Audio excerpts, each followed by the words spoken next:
Hey everybody out there, Chris and Mike here, and welcome to the new format on this channel. Welcome to the Dark Avenger Comic Book review for Marvel Comics. Yep. Following them Marvels. Yep. Next video will be DC or in any order. Most of the time, Marvel will come out first, and then it'll be followed by DC. I'm going to keep it the same format as with the 1 hour show. Start with Marvel and then end the two videos with DC Comics. We had a fair amount of books this week. These books were released on April 2nd, 2014. This felt like an average week. And once again, we are testing the waters with this new scheduling.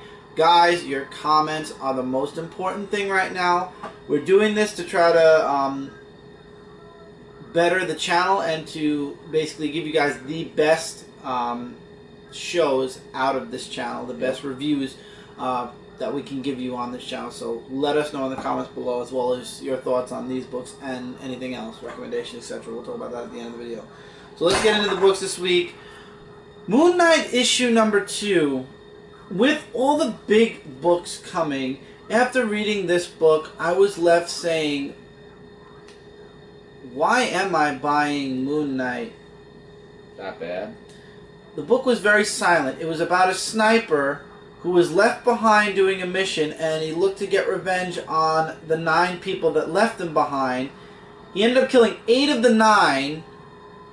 Moon Knight interrupts him, killing the 9th. And then the 9th person ends up killing him. And then the elevator doors close, and that's the end of the book. Wow. It was a very weird story and very, very fast to read. As a matter of fact, I read through this book in no more than about 5-10 minutes. I mean, I understand. I'm definitely not one to complain when there's when they abstain from using gigantic amounts of dialogue, but man, there was like I showed you guys, it's practically pages with nothing at all. It was mostly a silent comic book. And it's like, what was the point of this book? And again, this is Moon Knight, so it's like, did I expect more? I don't know. But I do know that there are a lot of huge books coming out, big events from both DC and Marvel, and a lot of books are on the chop block, and Moon Knight, Captain Marvel, and a few other books are up there to be dropped, because those aren't like my main read books. So books need to impress that I don't normally read for me to keep them. Captain Marvel definitely showed a lot of promise. After Moon Knight issue 2, I feel like if issue 3 comes out in a very heavy week with a lot of heavy new books, that will be the one that'll probably be the one that I won't pick up because of the heaviness of the week with comics. Can I guarantee that? No. Average read, 3 out of 5, I would say. It was an average book, but again, it's like, okay, interesting, but this already is starting to feel like Black Widow, where every issue is going to be a different case or a different situation, and if that's where they're going with this book, I see this book ending up exactly where Black Widow ended up on my drop pile, because I need something that's a connecting story or some type of a moving along story, or else I'm just not going to be interested. Deadpool versus Carnage issue number 1. I actually enjoyed this. I'm still very skeptical because I know that Marvel does not know how to end a Deadpool miniseries. And this is the first Carnage miniseries of 2014. After what happened last year, I'm also skeptical of any Carnage miniseries that comes out, because last year undid itself. It went from December to September, and whatever happened in the middle of those months was undone. Whatever happened from December to September was done and then undone. So I'm hoping that the same thing doesn't happen here. So Carnage is loose. We all know this from the annual, which I have no idea why a miniseries got an annual, but beside the point, Carnage is on the loose. And I do like the artwork in here. I will give it that. Yeah, because I saw the front page, and I was wondering what the Carnage was going to look like. Long story short, Deadpool's flipping through a couple of pages, and basically the world, or the TV world, the TV people are trying to tell him something, and then he's like, am I the only crazy person? Am I the only person crazy enough to track down Carnage? And it's like, congratulations, you won the prize. So out of nowhere, Deadpool decides, I'm gonna go find Carnage and I'm gonna take him out. So he looks for more signs, and I love this one poster here where it shows the Comic Authority logo, and it says "Be good and you will be approved." And the birth of it was in 1954, and the death of it, because there is no more Comic Code Authority, the death of it was in 2011. So we've had about 3 years without the actual Comic Code. That's why those aren't being shown on the comics anymore. How that happens, I have no idea. So Deadpool follows a bunch of different people that lead. One person leads him to another, leads him to another. Fatality fighters, even though it's really Street Fighters. That's funny. And they did make mention of Maximum Carnage and stuff like that. And then it leads him into a magazine, which then leads him to the inevitable Carnage. How that happened, I have no clue. But the rest of the fight, the book is basically Carnage versus Deadpool, with a guest appearance, which I'm not going to spoil in this part. Maybe in the next part I will, but with a reappearance of a previous Venom affiliate, so to speak. How is that possible? You find out in the next issue who it is when I continue the review. Wow, that looked like a really great book. This was pretty good. It was pretty good. It was just kind of stupid the way Deadpool's like, oh, the TV people say I should find Carnage and stop him. Let's do it. But that's Deadpool. He's always like that. It's going to be an interesting 5 issues. Yeah. Let's just leave it. I read Deadpool. That's how I pretty much know him. But yeah. Yeah. It's going to be interesting. And yes. Next book is yours. Loki, Agent of Asgard, issue number 3. I do have to say it was okay. It really doesn't show the Loki we've seen in the past 2 issues. It just shows old Loki? Yeah, old Loki, really. Like, basically, he meets up with, well, first of all, let me just show you the artwork right here. He just meets up with somebody, and you know, he's known as the Riddles, you know, Loki. And he meets with Odin. And they see an otter, and Loki kills it. But what they didn't know is that it was the brothers of the warriors that they met at the bar. So Loki says that he was going to find like gold and stuff like that. And if he doesn't, then they would slit Odin's throat out. So Loki just goes on these crazy adventures where, I mean, some parts of it was kind of boring, but he did help Odin get out of his thing. And here's the irony, though. The gold actually has something that gives them more of greed and turns them into hideous creatures. And if you want to learn more, you could definitely read the book. And there's just lots of other stuff that was like, okay, like, I don't know if that was necessary to show. Although I do have to say, though, it was kind of interesting how when Loki's a shapeshifter and he was like the crow saying, you know, to kill one of the brothers because the gold actually has that, whatchamacallit, that demonic way of getting to him with the talking bird. And, basically, that was really all of it. But here's the thing, though. Somebody goes up to the mountain, and the sword that belonged to Signet is gone. And I think we know who might have took it. Of all mischiefs, the cover says it all. And now his revenge is to go get it back. Wow, someone who stole it. I mean, it was okay. Like, it wasn't like the other 2 issues, but I guess pretty much a fair average 3 out of 5 is all I could give it. New Warriors issue number 3. So, for those of you that didn't catch the first 2 issues where they explain who the evolutionaries are and what they've done to the world, well, you get a full recap once again.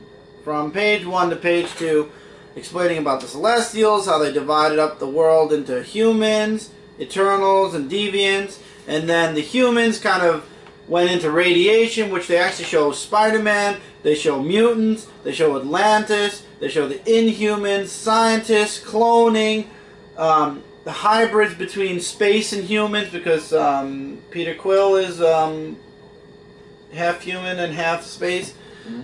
And then it goes back to Nova, and then Herbert, or the High Evolutionary, that's his name really, I'm serious, Wow. explains how he's going to use Nova's helmet to reach out and eliminate everything that isn't human on Earth because Judgment's coming and we need purity.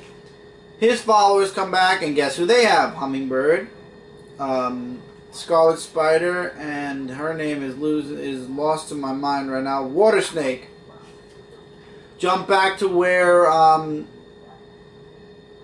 Justice and Speedball, I want to make sure, yeah, Justice and Speedball are, and the police officers want to shoot the kid who is an Inhuman. His name is Shoot Me in the Head. His name is here. Shoot Me in the Head. His name is Shoot Me in the Head, right? Mark. Basically, he eats up matter or energy. Okay, And that makes sense. And Sunspot, I believe her name is Sunspot, or is it The Sun Girl? I think No, I don't think it's Sun Girl. It is Sun Girl. Shut your mouth. Sun Girl actually shows Excuse me it. for helping. Nova wakes up Scarlet Spider. He keeps calling him Spider-Man. He's like, I'm not Spider-Man. Yeah, I'm not Spider-Man. And yes, he does the spider thing, you know, where he can reach out to other spiders. Oh, that's awesome. He's so dumb, though. I don't like the way he's being They're still incarnated making him here. that way? Yeah, a little bit. Aww. So basically, him, Hummingbird, and Water Snake help stop the followers of the High Evolutionary to let Nova go and bring back up. Nova runs, but then he comes right back again, and Scarlet Spider's like, what are you doing? Why are you here? He's like, I decided I'm the help. I'm going to help you get out of this. And he's like, no, there's no way we can get out of this. Everybody gets knocked out, and it's left to just Nova, and Nova doesn't do so well either. So this book is definitely going at a, I don't want to say at a very slow pace, but it's going at a moderately slow pace. But it is moving forward, just a little kind of slow. So for new readers on this book, I'm sure a lot of people are getting a little bit like, okay, let's get the team rolling. And even Sun Girl is saying to Justice, we're going to do it together. We're going to stop the High Evolutionary together. And he's kind of reluctant. It's like, okay, Nova's on the ship. Get yourselves onto that ship. Save Nova. And let's get the whole new Warriors going. Even Speedball is telling Justice he's a warrior over an Avenger. So it's like, let's move forward already. Let's get the team together. Let's get the book rolling. Because right now it's all setting up for when the new Warriors actually form. Me personally, the speed it's going right now, it's okay. But in my opinion, I would love to just see this story kind of move forward really quickly. I would like to see them, get together already. We're in issue 3, and so far it feels like not really much has transpired in the past 3 issues. Other than an explanation times 3 of who the High Evolutionary is. That's true. Magneto issue number 2, improvement in a really great way. I was actually really enjoyed with what I read. This actually was an enjoyable read. Like, what I liked about this, it had more... What I like about you? Yeah. It had more about what happened in the last issue where Agent Withers is checking about... who did all this, and they know that it's Magneto. Was right. Yeah, and we have some Magneto fans and stuff like that. So we get more of, well, here's some artwork, by the way, and we get more of the insight of Magneto. Like, there's these people that he walks, that are homeless, and they all look at him, like, they know some. And I like how they go back in Warsaw where they say his name is Magneto. Now, I don't know if that's true or not, but I like how they go back in the story where they have food and they're these guards who are, like the guards if they find you and stuff like that. You ever think that his friend's name was Max? Maybe his friend's name was Max, but he actually introduced himself as Max, who is Magneto. So he meets up with a guy named Samuel, and... He took a pause, dude. That's not his real name. Oh, wow, I didn't even see that. Okay. My mistake then. So, they have a little bit of a talk with each other, and Samuel's talking about the place that he's in, and more along lines, like, I'll call him Magneto, like, he wants to know that about Colton, like about the guy, and Samuel tells him about him, but you know, there's lots more you definitely should read about in the comic book. And they go back in time again, where one of his friends got caught, and you know, they wouldn't let him go unless they told him the name. So he says the name of who it was, and then the boy winds up getting shot, which was a trauma for Max back then. So yeah, there's just lots of interesting stuff. I mean, he does show his powers, where he uses his mind with all the needles and stuff like that, and he takes out all these people. And that's really the whole thing of the book. So, you know, and I like how he says, just as hopelessness can crush your spirit and turn you into a monster, because of all the stuff they experienced in the past. So it wasn't really that boring as I thought it would be. It was actually really a good read. So if Marvel keeps at that pace of Magneto, then I'll definitely come back for more, absolutely. Surprisingly, it's not a gatefold cover, and I'm kind of a little upset because I wanted the full picture, but I'm not paying another $5 for the other side of it. Ultimate Comics, all new Spider-Man issue number 200, the 200th comic in the Ultimate Spider-Man line. And this takes place after what's gone on with Galactus. And it's just a get-together. May Parker sends out an email to all of Pete's friends, or Miles Morales as well. And basically it's an invite to just to have a memorial. It's 2 years since Peter Parker's passed away. You got Iceman, you got Johnny Storm, you've got Liz, you've got, oh god, Gwen, MJ shows up, even Kong shows up, but his name is Kenny, Shadowcat shows up, everyone, and then it gets to, and then even J. Jonah Jameson kind of passes by in his car, in his limousine, but he continues to drive forward because he kind of failed Peter Parker in a way, because Pete ended up dying. But then they share stories about what they thought Pete would be if he was still alive, and MJ said leading the Avengers, and this is an awesome page, by the way. That is an awesome page. May said that he was gonna a couple of things. Is that a Spider-Verse reference? Yeah, sort of. I thought so. And then Gwen mentioned about how he would just remain as Spider-Man fighting against the Kingpin. Long dialogue, though. Miles said that if he was still alive, he saw himself as Pete's sidekick, or as a second Spider-Man. Kitty Pryde imagined her marrying him. We're not going to say what Bobby Drake thought. And in the end, basically, they choose to dedicate the day. Tony Stark couldn't make it to the celebration, so he catered the event instead. He sent a bunch of food. Oh, that was nice. And instead of all of them eating it, they take all the food to a homeless shelter and give the food and give the food to the people. And I don't know, they were just there for the people, and then everybody said their goodbyes. And now, remember what I said about them starting to, you know, it's not the Ultimate Universe anymore. They actually said they restarted it again. Yeah. Oh, wow. Who's that in the shadows with the hair? It ends with somebody in the shadows watching May and Gwen walk back into the house. A silhouette of somebody is standing in the shadows watching on. And I believe it was MJ who actually made some type of an announcement, some type of a small glimmer that made me start thinking maybe Pete didn't die. Maybe he did, but somehow Nick Fury brought him back or something. Or maybe we're going to get an Ultimate Ben Reilly. Because it looks like Pete. Am I sure? Of course I'm not sure. I have no clue. But, again, this is just remembering Peter Parker in the Ultimate Universe. There was references to everything. All the way down to the Spider-Man crossover with Miles Morales and Pete from the 616.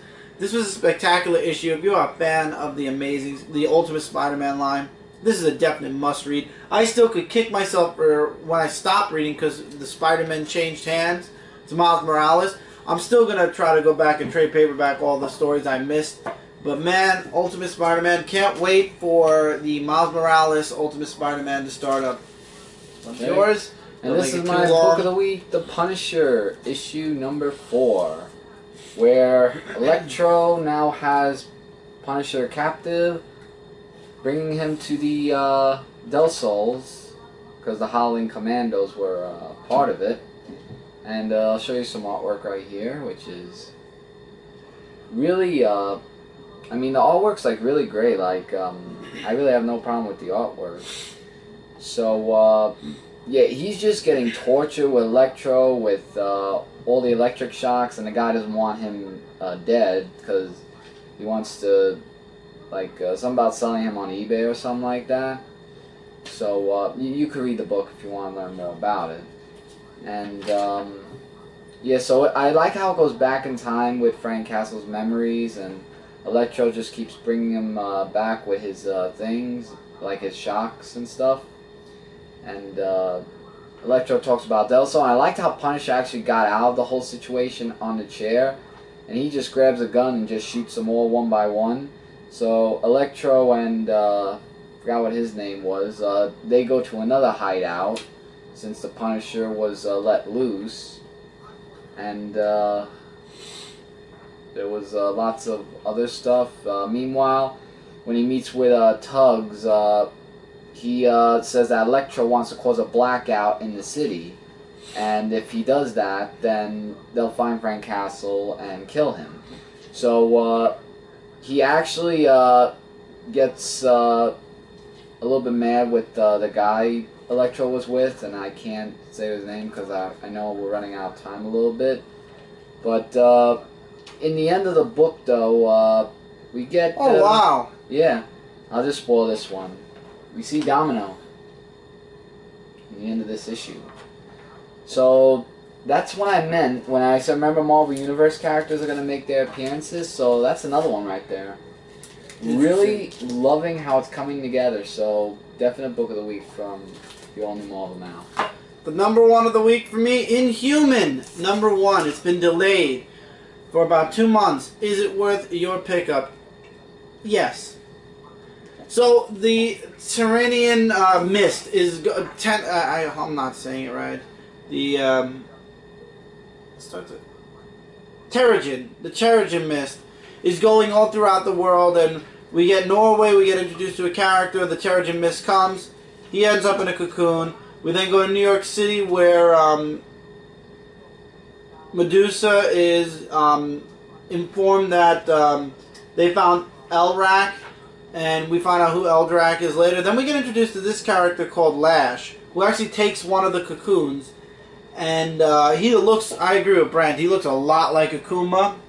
And basically he takes a cocoon and explains what the Terrigen Mist really was meant for, what it was used for years ago, and then he explains everything that happened throughout Infinity.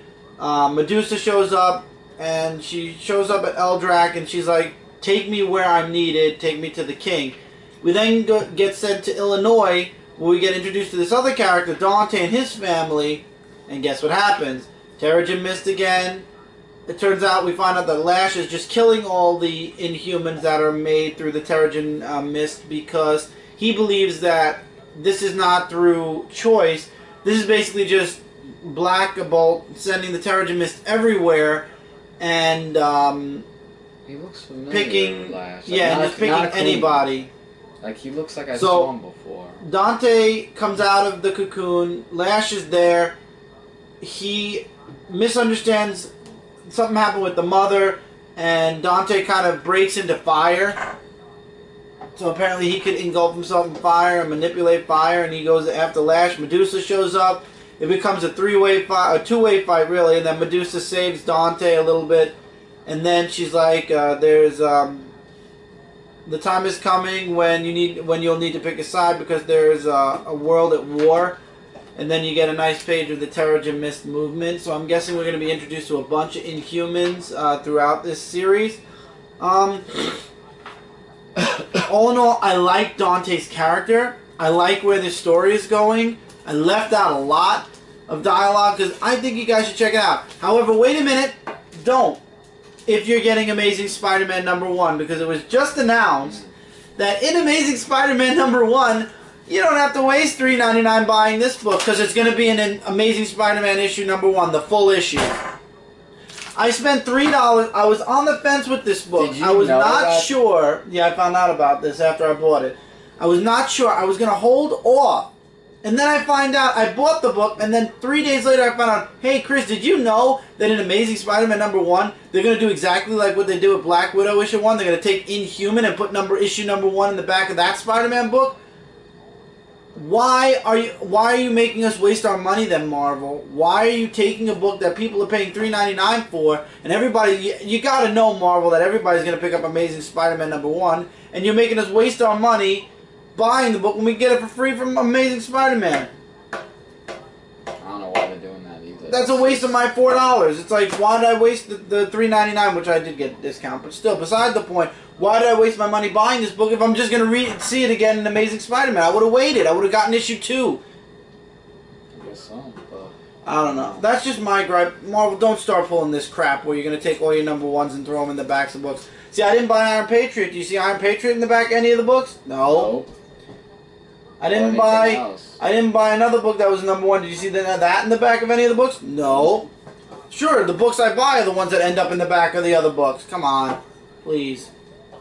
So anyway, guys, that's it for Marvel. Stay tuned for DC, whether it be before or after this video. We got a bunch of books from DC, and that's it for this video. So don't forget to check out Comic Related and ComicFrontline.com. Together we are your #1 source for comic-related news, reviews, and a whole bunch more. I kind of screwed that up a little bit. Let me know what you guys think of the new format. This is the new status quo for this channel from now on. We got a bunch of stuff coming at the end of the month. We're going to have a full recap of a few books. For those of you that didn't watch the update, guys, I highly encourage you to go back and check that update out, or else you're going to be lost with what we're going to be doing on this channel over the course of the next couple of years, or all the way through to the future. This is basically our future movement, and I have some extra special stuff that's going to be coming in one of the videos, but you'll see that once again at the end of the month. So thank you guys so much for sticking around for Marvel. Take care, everybody. Keep reading, keep collecting, and we will see you guys in the next review.